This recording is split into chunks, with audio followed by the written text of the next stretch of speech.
Hey, what's up, guys? This is Kink from FourOne Sports, and today I will be basically commentating on this Mets Braves upcoming series, analysis, predictions, stuff like that. So, in my opinion, this is the biggest series of the entire year in the MLB, NL East at bare minimum. Whoever wins this series should win the division. If the Mets sweep the Braves, they win the division. If the Braves sweep the Mets, they're up by 2 games heading into the final series of the season. But first game, let's get into it. First game, we have Jacob Grom versus Max Fried. Degrom has started 10 games. He has pitched 58.1 innings. He has a 42 K percentage, a 3.7 walk percentage, a 2.93 ERA, and a 1.74 FIP. And he'll be going against Max Fried, who has started, this will be his 30th start. He has pitched 180.1 innings, 23.4 K percentage, 4.5 walk percentage, 2.5 ERA, slightly lower than DeGrom, and a 2.7 FIP. So for this game, DeGrom right now is coming off the worst start of his career, 4 innings pitched, 5 earned runs. That was a bad game. The Mets also just called up Francisco Alvarez, so that is slightly concerning to me. Like, that guy scares me as a Braves fan. I'm not sure how well he'll adjust to the MLB. I think he'll do well. He's been in AAA for over a year now, I think. I'm not sure how well he'll do, but right now, players who are hot for the Mets right now, Lindor is riding a 13-game hitting streak, tied for the longest by Met this season, and Pete Alonso has 5 homers and 16 RBIs over the last 8 games. Now that's insane. Pete Alonso scares me. Players to look out for this series, Pete Alonso, that guy just scares me. Players that are hot right now for the Braves are William Contreras. He has hit a 340 batting average, a 3 homers, and a 971 OPS over the past 15 games. And Michael Harris has strengthened his NL Rookie of the Year campaign by posting a 929 OPS in September. And not as hot, Matt Olson has hit 134 with a 482 OPS over the past 28 games, but he has shown some sign of a turnaround, going 5 for 14 with a double and 2 homers over the past 4 games. Going over injuries right now, the most significant Mets injury is definitely Starling Marte. He has not played since he fractured his right middle finger when a Mitch Keller fastball struck him in a September 6th matchup with the Pirates. As of Wednesday, his finger is still immobilized in a splint. His attempts at throwing a baseball or swinging a bat ended in discomfort. Don't expect to see him till the playoffs, Mets fans. And injuries for the Braves right now, Strider, obviously, he would probably be starting this game if he was healthy. Ace of our no, he's not the ace. It'd be Max Fried, but probably the second best pitcher in the Braves rotation. Was a clear Rookie of the Year favorite until his injury. He has definitely been missed. And Ozzie Albies, he's also had a key injury. He has played 4 games against the Mets this year, and he'll be absent during this series. He fractured his left foot in June, returned in September, and fractured his right pinky a day later. So another thing is rain. Rain is definitely going to be an aspect in these games. Hurricane Ian coming up. My prayers are up for those in Florida who've been hit by it. But as of now, there are no signs that the games are going to get moved or delayed. Everything is going according to plan. Rain shouldn't be a problem. But I don't know. And let's go bullpen. Talk about the bullpen real quick. Bullpen for both teams. The Mets obviously have Edwin Diaz. I think he'll win Reliever of the Year award. That's just my opinion. I forgot what the actual name for it is. Milkman of the Year, something like that. I don't know. But besides Edwin Diaz and Adam Ottavino, the Mets bullpen is shaky. Would that be the word? I'm not sure. It's not great. They lost Aaron Loop last offseason to the Angels. I don't think he's been missed that much. They're still winning games without him. But bullpen shaky heading into the postseason. So they are going to need Degrom and Scherzer to pitch at least 7 innings, have Ottavino and Diaz come in and shut it down. Whereas the Braves bullpen, I don't think there's anybody that's as dominant as Diaz on that team, but it's more well-rounded. Much more well-rounded, in my opinion. You have two solid lefties in AJ Minter and Tyler Matzek. Closer is Kenley Jansen. I think he should be Raisel Iglesias. We'll see what Snit does. Also, who else do they have? Kirby Yates, he has been on Tommy John injury for like the past 2 years, I think. That might have been the injury, I'm not quite sure. He is decent, not great.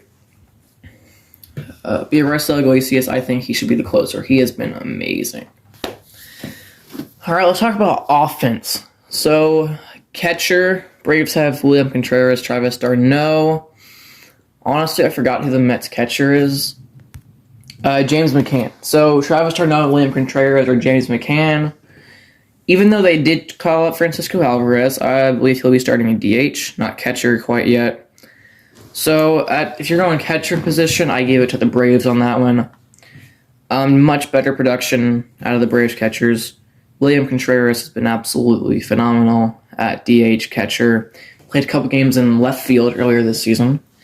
First base, got Big Meat Pete and Matt Olson. I think Pete's the clear favorite right there at that position right now. Olson has been on a huge slump. I did talk about him earlier. He's making a turnaround, showing some signs at least. But I would take Pete Alonso in that. For second base, I think it's Jeff McNeil and Vaughn Grissom or Orlando Arcia. Vaughn, he has been amazing in every game he's played so far. But he is young. Who knows how he'll play in big games. Jeff McNeil is great contact hitter. He's just good defense, good glove. Honestly, I'd probably give it to Jeff McNeil. Vaughn Grissom's young, like I said. If they start Orlando Arcia, he doesn't have as good a bat as Vaughn, even though he has been good recently. Also has above average defense.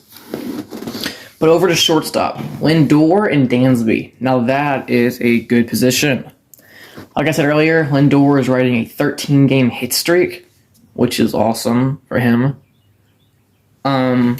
Whereas Dansby is having the best season of his career. He's kind of slowed down since June, but, I mean, this is just the best season of his career. When it comes to the glove, I would give it to Lindor, probably. When it comes to hitting, I think Dansby has a better power hitting, but Lindor with that switch hitting bat and the more contact, more well-rounded, in my opinion, than Dansby, I would take Lindor. When it comes to third base, though, I take Austin Riley. Escobar's amazing. He's a switch hitter, good defense. He had a very clutch hit against the Marlins 2 nights ago. He had 4 RBIs, I think, against the Marlins 2 nights ago. Marlins are up 4-0. We're about to sweep the Mets. NL East would still be tied if it weren't for Escobar. But I think I still take Austin Riley. He's more well-rounded. He isn't a switch hitter, but he does enough damage from the right side of the plate that he doesn't need the left side. Now for the outfield. Left field. Who do the Mets have in left field? Mark Canha. So left field, we have Mark Canha or Robbie Grossman and Eddie Rosario. Grossman has been absolutely amazing these past few weeks. He has another one of Alex Anthopoulos, I think that's how you pronounce his name. One of his great trade deadline deals. Whatever he does last year with Jorge Soler, Jock, and Eddie. This year was Grossman. I mean, he's been absolutely amazing. He's been a great switch hitter. He's definitely filled in left field where we've missed Duvall since July, I think. Not sure what it was, but we've missed Duvall. But Grossman's done a good job. Mark Canha, though, has been very clutch against the Braves as of this year. Canha is always a beast against the Braves. He's always has some clutch hit. But I would give it to Grossman. Switch hitting bat's amazing. He just hits for a lot of power. It's been a great bat. Center field, Brandon Nimo or Michael Harris. So, Michael Harris is an absolute beast. He is one home run away from the 2020 club. He's going to win Rookie of the Year, should win a Gold Glove. So defense goes to I'm blanking, Michael Harris. But there was that game about a month ago where it was Dodgers-Mets. I remember Brandon Nimo robbed that home run. If that home run was hit, the Dodgers win. The Braves are in a much better position right now. But I'd give it to Harris. They're both good hitters. I think they're both great players. I give it to Harris, though.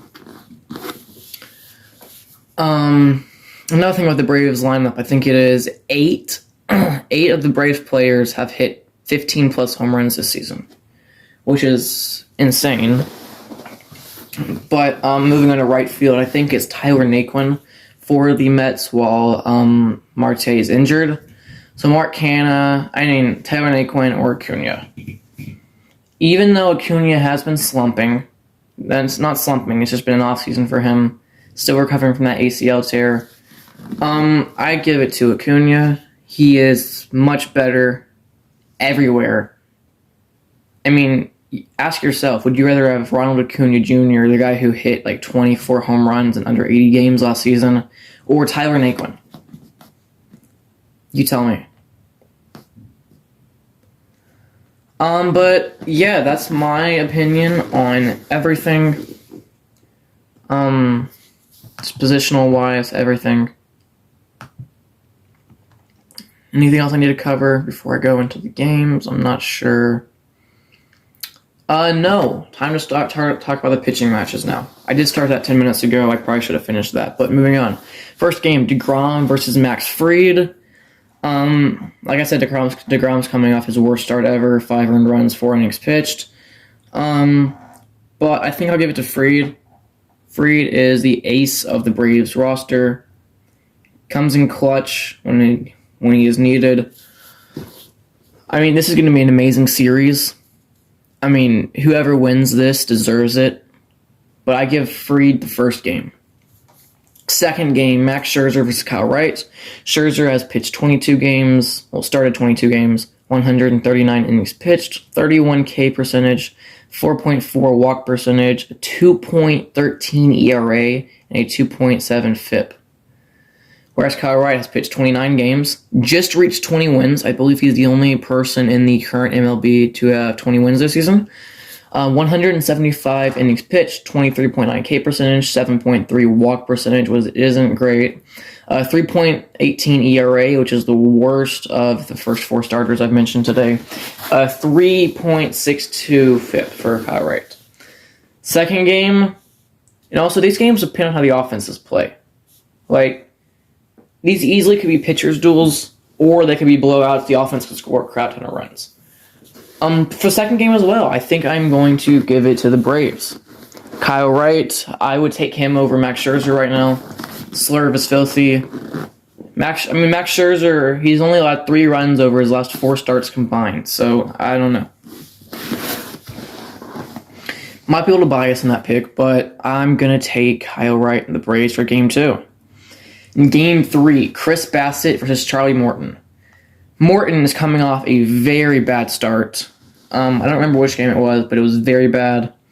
Bassett's been a beast. 29 games started, 179 innings pitched, a 22 K percentage, a 6.3 walk percentage, 3.27 ERA, and a 3.55 FIP. Charlie Morton, on the other hand, has 30 games started, 162 innings pitched, 167.2. 28 K percentage, which is better than most of the people on this list. But he also has an 8.8 walk percentage, which is the highest on this list, with also a 4.29 ERA, which is the highest by far, and a 4.18 FIP.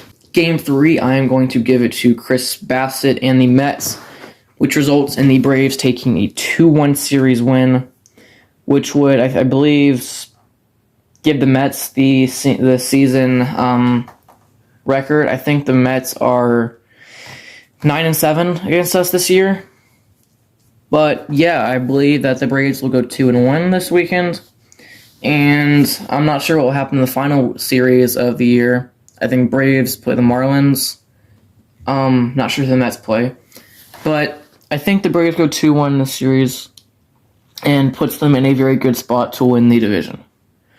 Another hot take I might have might not be that hot, but whoever wins this division goes to the World Series. That's my opinion. So if Braves win the Braves win the division, they go to the World Series. If the Mets win the division, they go to the World Series. If either of these teams make it to the wild card, I don't think they make it out of the NLDS. Especially because, let's say the Braves make it to go to the wild card instead. They start their 3 best pitchers for the first 3 games. They have nobody to pitch against the Dodgers. And the Dodgers clown on them. But thank you guys so much for watching. And this is Kink signing off for FourOne Sports. See you on the next time.